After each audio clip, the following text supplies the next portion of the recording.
ए केवाड़ी खोला हो। के ह?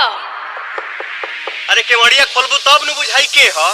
अच्छा रुक, बोलो का बात बा। चंदा चंदा? काम धंधा चलता मंदा, तोहरा चाहिए चंदा? अहो भौजी खिसियात काहे बाड़ू, जौने बताओने दा। का दी? 251 काट दी का भाभी? का 251? हाँ ना भगवलो।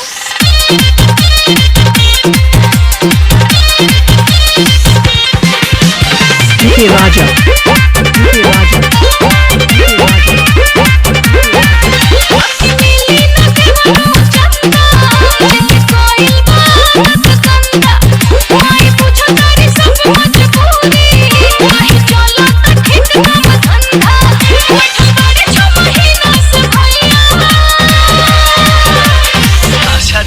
हाला ना करे के हम बुझा तानी की कमाई नहीं खे भई, लेकिन का करबू भौजी, पूजावा त करही के न पड़ी। जौने बताओने द अभी ना कइला लो कहे कइले बाड़ू हाला खोला बक्सा के ताला लए करबो रुपैया। जता मिले चूरी पूजा कोई जरूरी लए करबो रुपैया। ऐसे ना लौटावे के चाही खाली कुछ मत द।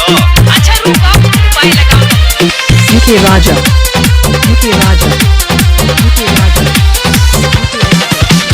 पलिया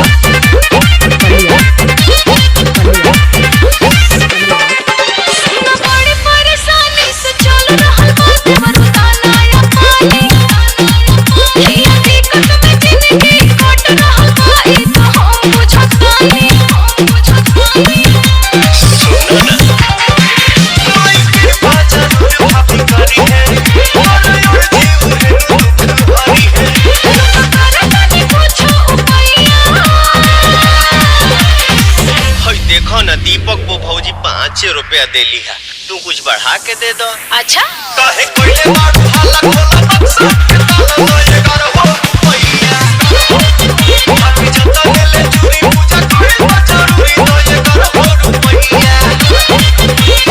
ए भौजी देवी माई नाराज हो जाइए। राजा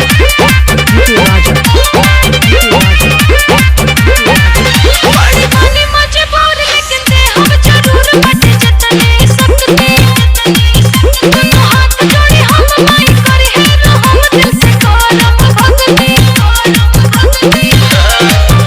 सब मुझे जता सब मन में जवान हो, जता मांगे आई बात मन हो।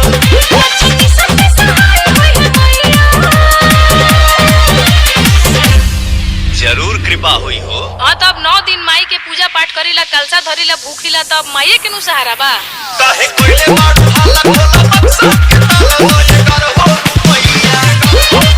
भाभी जता मिले चूरी पूजा कोई जरूरी लए करबो रुपैया। अब का 11 रुपया दिया है लो, 101 रुपया चढ़ा दिया पंडाल में हमरा ओरी से। जय माता दी।